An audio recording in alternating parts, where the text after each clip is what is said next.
Réveille-toi, réveille-toi, Jésus, Jésus revient bientôt. Réveille-toi, réveille-toi, Jésus, Jésus revient bientôt. Il revient bientôt, il revient bientôt, il revient bientôt. Ecclésiaste chapitre 1, le verset 9 déclare que ce qui était, c'est ce qui sera. Que ce qui était fait, c'est ce qui se fera. Et qu'il n'y a de rien de nouveau sous le soleil. Et Hébreux 13, 8 nous dit que Jésus-Christ est le même hier, aujourd'hui et éternellement. Shalom peuple de Dieu, vous êtes bien sur Réveil TV.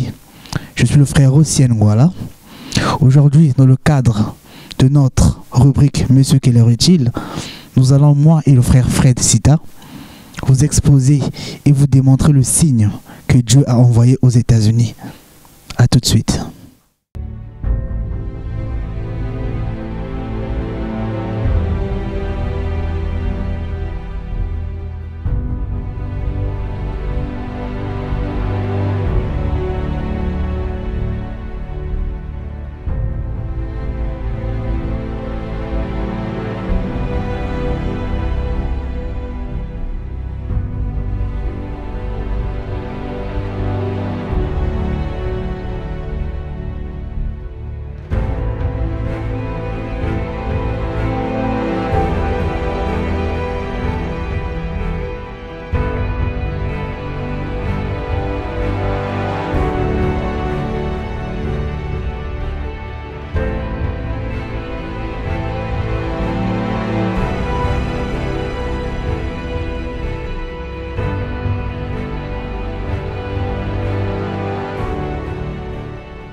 Bonsoir homme de Dieu. Bonsoir aussi. Comme on l'a annoncé, Dieu a envoyé un signe aux États-Unis. Alors qu'est-ce que vous pouvez nous dire par rapport à ce signe? Quel est ce signe que Dieu a envoyé à ce peuple américain? Amen. Alors premièrement, j'aimerais dire bonsoir au peuple de Dieu. Que le Seigneur vous bénisse. C'est encore un plaisir de venir au nom du Seigneur. Dieu a envoyé un grand signe aux États-Unis. En 2014, 2 vaches sont nées aux États-Unis. La première vache est née le 20 septembre 2014 dans la région de Pittsburgh, dans le Pennsylvanie.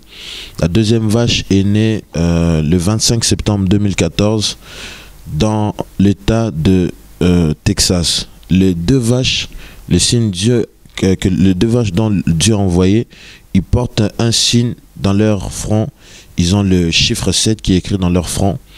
Et pour la première vache, son propriétaire l'a nommé Ben.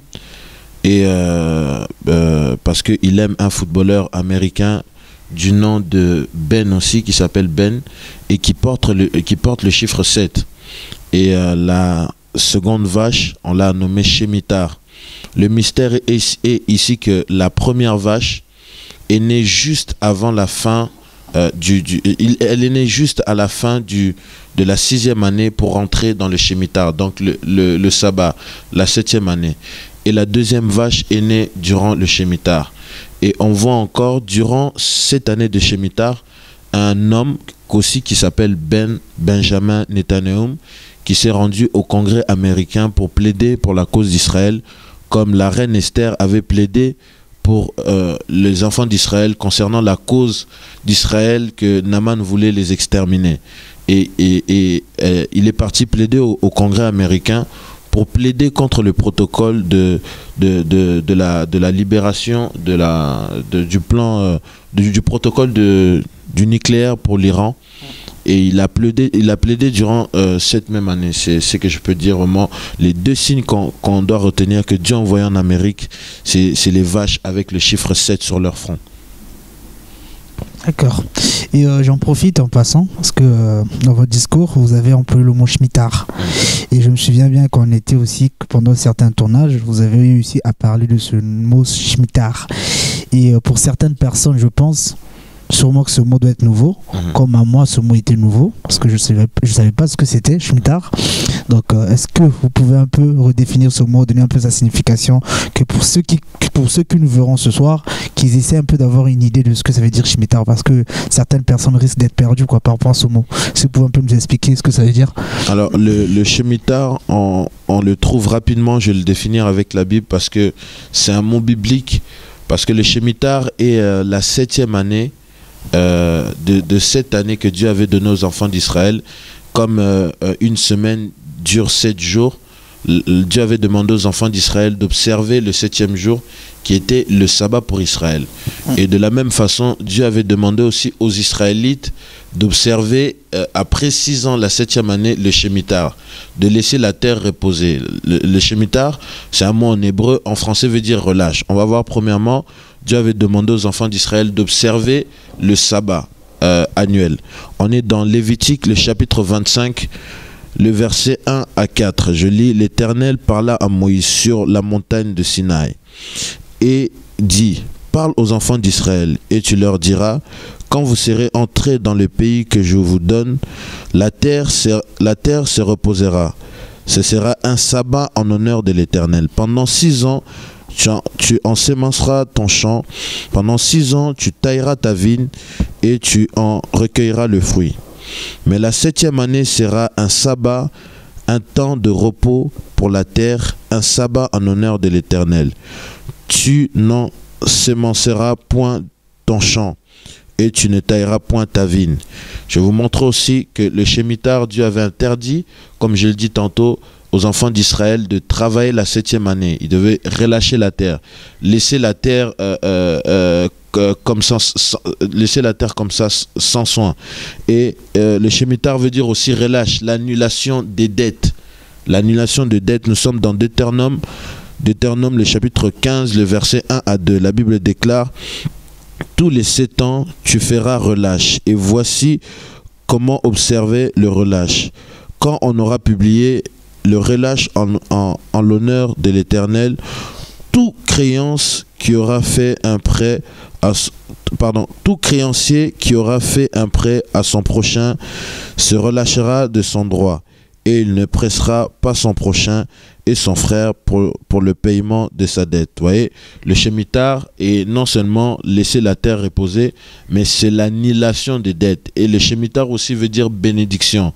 Et le Shemitah devient une malédiction lorsque cette recommandation n'est pas observée. Ça devient une malédiction. Et le Shemitah est lié aussi avec l'effondrement d'une nation économique. Elle est liée avec des guerres. Vous pouvez le voir dans les livres de Jérémie. Les enfants d'Israël n'ont pas respecté le Shemitah de Dieu. Dieu a envoyé Nebuchadnezzar et Nebuchadnezzar a détruit Israël. Israël était devenu une désolation. Il fallait que les enfants d'Israël partent en captivité pour que la terre puisse être reposée comme Dieu l'avait dit, afin qu'ils puissent revenir dans cette terre-là. C'est ça le Shemitah. D'accord. Donc là, ça me permet même à moi-même de me ressourcer par rapport à ça. Mais du coup, vous avez parlé du Shemitah.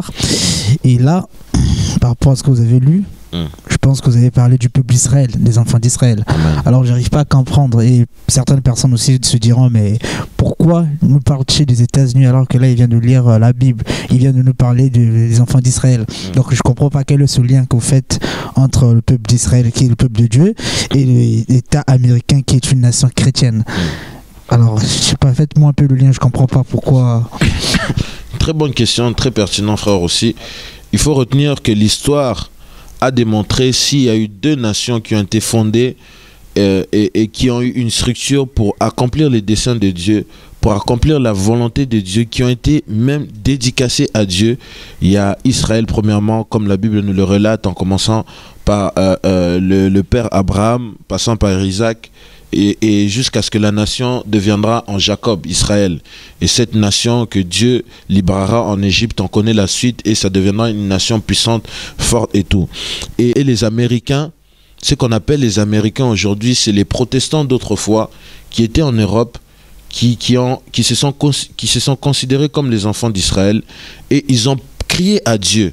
Ils ont demandé à Dieu jusqu'à quand on va souffrir. Ils étaient assujettis sous leur pharaon. L'Église catholique dominait sur les protestants et les massacrait.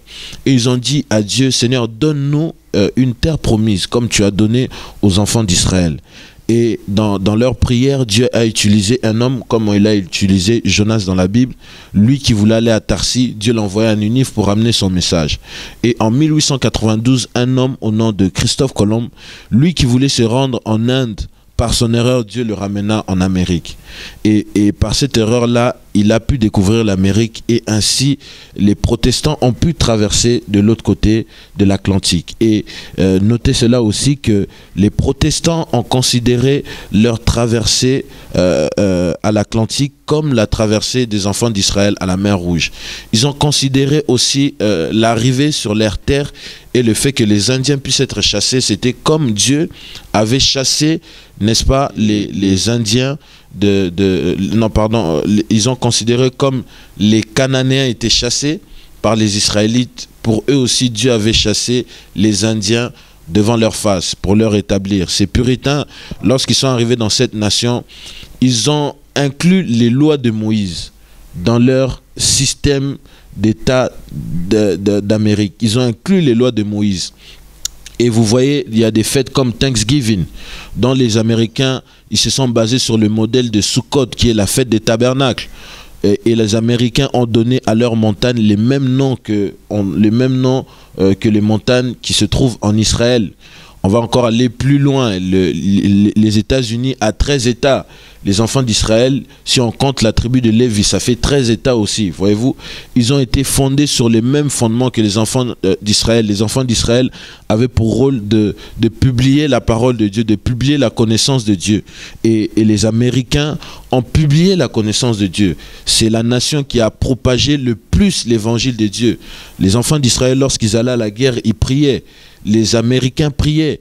Et nous connaissons plusieurs présidents. Un exemple, par exemple, Abraham Lincoln, c'était un homme qui était très croyant. Et George Washington, qui était le président des États-Unis, d'ailleurs, même lorsqu'il a dédicacé les États-Unis, à New York, il a dédicacé les États-Unis en faisant cette prière. Il a dit, Seigneur, je fais la même prière que Salomon avait fait pour son peuple. Si l'Amérique respecte tes préceptes, que toutes les bénédictions que tu avais dit sur Israël arrivent sur l'Amérique. Et si l'Amérique ne respecte pas tes préceptes, que toutes les malédictions que tu avais dit sur Israël arrivent aussi sur l'Amérique. Si je peux étaler la chose un peu comme ça, voilà. D'accord. Et donc du coup, c'est quoi le lien que vous faites donc finalement entre cette vache, ces vaches-là, les deux vaches, et les Saintes Écritures? Je vois pas le lien, il est où? Comment est-ce que vous pouvez nous expliquer ça à peu près, franchement, le lien qu'il y a entre ces vaches et puis les Saintes Écritures? Et le lien que je fais entre ces deux vaches et les Saintes Écritures, je le tire du livre de Genèse, le chapitre 41, le verset 25 à 30. Je vous laisse lire ça à la maison. C'est cette écriture où on voit Joseph, qui était un prophète et qui avait la grâce de pouvoir interpréter les rêves. Salomon avait fait un rêve dont personne donnait la signification. Je m'arrête spécialement sur les vaches. Pharaon avait rêvé, pas Salomon, Pharaon avait rêvé, il avait rêvé de 7 vaches qui étaient en bonne santé et 7 autres vaches qui étaient en mauvaise santé. Et ces 7 vaches présentaient le temps d'abondance et le temps de disette. Et c'est avec cela que nous lisons le signe que Dieu a envoyé aux États-Unis. Ces 2 vaches incarnent un message prophétique fort que Dieu a envoyé aux Américains, qu'il y a l'abondance qui vient, mais aussi il y a la disette qui vient. Et c'est pourquoi vous avez vu, j'ai pu le lier avec le Shemitah, parce que le Shemitah, c'est tous les 7 ans. Et les vaches ont porté le chiffre 7. Et on voit le non-respect du Shemitah qui doit ramener l'abondance, ramène la malédiction. C'est ce qui ramène la disette, la pauvreté. C'est pourquoi on a pu lier le Shemitah en sachant que aussi le peuple américain sont considérés comme une nation sainte aux yeux de Dieu, parce que le Seigneur Jésus avait dit aux enfants d'Israël que la nation, le royaume qui vous devait être donné vous sera arraché et sera donné à une autre nation qui portera des fruits. Et l'Amérique a porté beaucoup de fruits pour le royaume des cieux, pour le Seigneur Jésus-Christ. Nous connaissons les grands réveils qu'il y a aux États-Unis, le réveil d'Azusa Street, les hommes de Dieu, les grands hommes de Dieu, des gens comme William Branham, des gens comme Oral Roberts, T.L. Osborne et Allen, des grands hommes de Dieu qui ont influencé et qui ont ramené le réveil partout dans le monde. Alors je comprends pas pourquoi vous associez donc l'Amérique à l'Égypte, parce que tout à l'heure vous avez parlé de ce rêve, ce rêve que Joseph est parti en Égypte, et voilà, et qu'il s'est passé ça, qu'il a eu ce rêve. Alors pourquoi l'associer à l'Égypte? Et dites-moi un peu pourquoi finalement faire cette comparaison entre les temps bibliques et les temps modernes, si vous pouvez un peu m'expliquer ça, parce que je pense que certaines personnes aussi ne le comprennent peut-être pas. C'est une très bonne question, si juste vous pouvez me la répéter. Entre les temps les temps bibliques, l'époque biblique, et les temps modernes, parce qu'actuellement on est dans un temps moderne. Oui. Donc les temps bibliques, quand ça s'est passé en Égypte, et actuellement on est dans un temps moderne, donc je vois pas le rapport entre l'Amérique et l'Égypte, quoi. Si vous pouvez un peu nous éclaircir sur ça. Dans cela, j'aimerais dire que Dieu ne change pas sa manière de faire. Il est tout aussi vivant qu'il était autrefois au temps de Joseph. La Bible déclare dans Hébreux 13, verset 8, que Jésus-Christ est le même hier, aujourd'hui et pour toujours. Il ne change pas. Et Dieu utilise toujours des signes pour pouvoir parler aux hommes. Et au temps de Joseph, l'Égypte était la puissance mondiale. Au temps de Joseph, l'Égypte dominait sur le monde entier. Et Dieu envoyait ces signes-là à cette grande nation pour annoncer que ta nation va s'effondrer dans une crise. Elle aura un temps d'abondance, mais aussi elle aura de temps de crise, de disette. Et Dieu, en voyant ces signes, non, autrefois c'était en rêve. Pharaon avait rêvé 7 vaches en bonne santé et cette autre vache en mauvaise santé. La régie pourra balancer les images. Vous verrez, la première vache, elle n'est pas de bonne santé, bine. Et Shemitah, l'autre vache, elle est grassouillette. On voit la différence. Et Dieu montre quand c'est là qu'il y aura une grande crise, il y aura une grande secousse majeure aux États-Unis. Pourquoi? Parce que les Américains aussi ne respectent pas la parole de Dieu. Je crois que vous n'êtes pas ignorant de ça et que l'Amérique ne vit plus tellement comme elle a été autrefois lorsqu'elle a été fondée. Donc par rapport à tout ce que vous avez dit, donc on doit comprendre que l'Amérique doit s'attendre à un crash boursier, quoi, si je peux comprendre. Oui, l'Amérique doit s'attendre à un crash boursier. L'Amérique incarne l'Égypte de l'autrefois qui allait être tombée et nous venons ce soir parler comme Joseph pour dire au peuple de Dieu d'être vigilant parce qu'il y a une grosse crise qui arrive.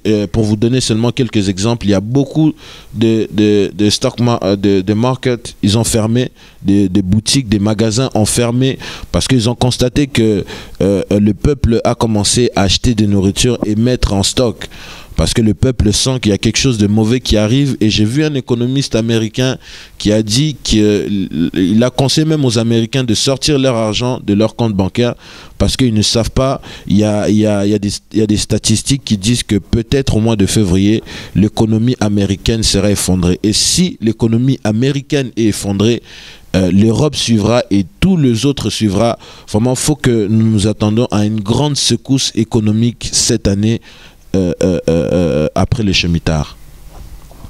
Donc, quelles peuvent, à votre avis, être les conséquences de ce crash boursier dans le monde entier? Parce que vu que l'Amérique est la grande nation, la plus grande puissance au monde, et nous savons qu'aujourd'hui, si l'Amérique est touchée, je pense que le reste en suivra un peu. Donc, je ne sais pas, vous pensez qu'il y aura quoi comme conséquence par rapport à ce crash boursier? Premièrement, j'aimerais juste énumérer pour les enfants de Dieu pour montrer que le Shemitah, le mystère du Shemitah a toujours frappé les enfants d'Israël parce que, comme on a dit tantôt, ils se sont alliés avec la loi de Moïse. Ils ont inclus ça dans leur système d'État.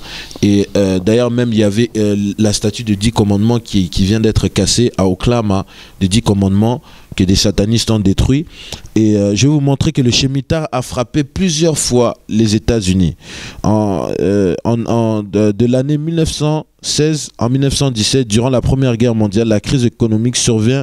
Elle ne dure pas très longtemps, mais c'était durant l'année du Shemitah. Cette année, En 1916 et en 1917, c'était les Shemitah et il y avait une crise économique. 1930, 1932, on l'appelle la plus grande crise économique. Les économistes appellent ça la crise des dépressions. Qu'est-ce qui se passe? La crise, elle a duré pendant 2 ans et pendant ces 2 ans-là, pendant 1931 à 1932, c'était les Shemitah.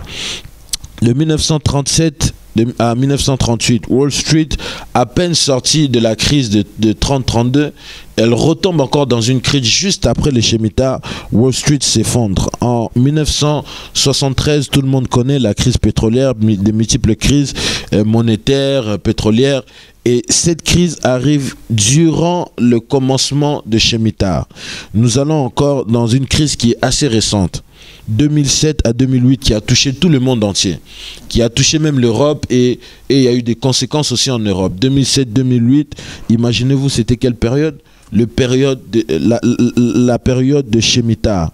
La Shemitah a commencé au mois de septembre 2007 et directement la bourse s'est effondrée et ça s'est complètement écroulé. Qu'est-ce que les enfants de Dieu peuvent attendre de ça?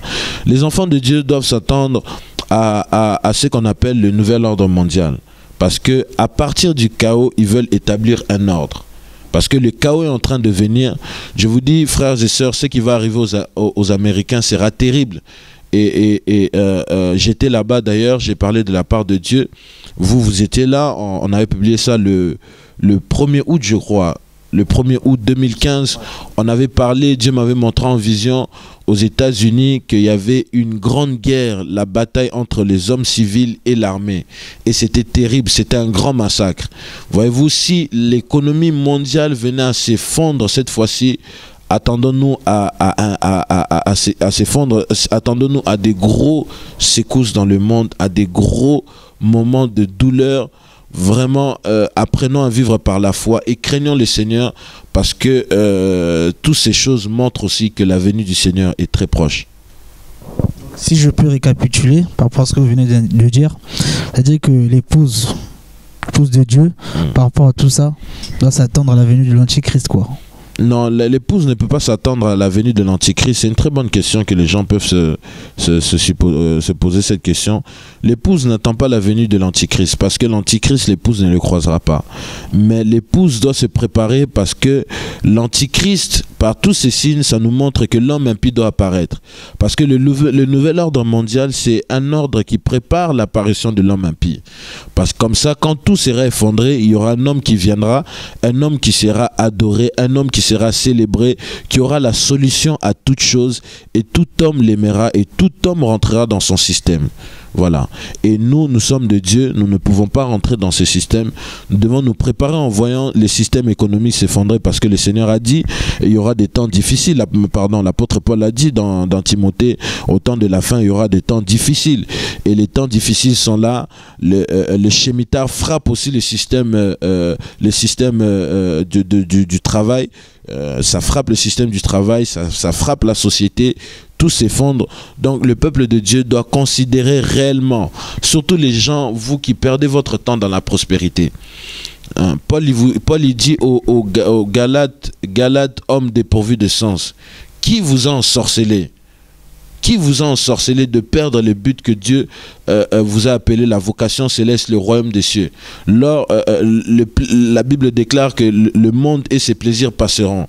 Le monde est prêt à passer. Ceux qui vous mentent, que vous serez des milliardaires, vous serez des grands hommes, vous serez ceci, cela, c'est des mensonges, parce que les économistes eux-mêmes qui travaillent dans ce secteur, ils voient comment toute chose s'effondre. Et vous allez avoir cette prospérité où? Cherchez d'abord le royaume des cieux et la justice de Dieu. Sinon, vous serez surpris. Amen, amen. En tout cas, j'espère juste, parce que voilà, donc nous sommes arrivés à la fin de notre émission, chers téléspectateurs. Et donc, par rapport à ce que vous venez de dire, ça m'a vraiment moi-même aussi interpellé. Alléluia. Et donc, j'espère que vraiment que chaque personne, que toute personne, peu importe le pays, que ce soit en Afrique, en Amérique, en Europe, peu importe la personne qui écoutera cette émission, que vous preniez vraiment conscience de regarder un peu aussi ce qui se passe dans le monde actuellement, parce que je pense que le monde est secoué. Et comme je l'ai toujours dit, qu'on n'a parfois pas besoin d'être chrétien pour voir que le monde arrive à sa fin. Je pense que même des païens arrivent à voir que ce monde va vers sa fin, qu'on est en train de préparer la 3e guerre mondiale, donc vraiment que rien ne va quoi dans ce monde, qu'il n'y a pas de travail, il n'y a pas de travail, donc le chômage est partout.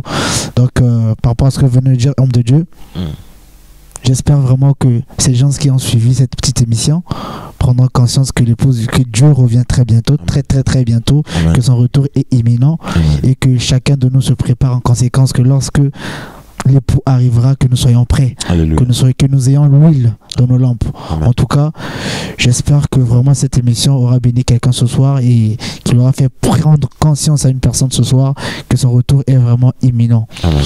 Alors, que Dieu vous bénisse tous. En tout cas, c'était bien notre émission et c'était bien la chaîne Réveil TV, et que le Seigneur vous bénisse. Amen. Shalom. Shalom. Réveille-toi, réveille-toi. Jésus, Jésus revient bientôt. Réveille-toi, réveille-toi. Jésus, Jésus revient bientôt.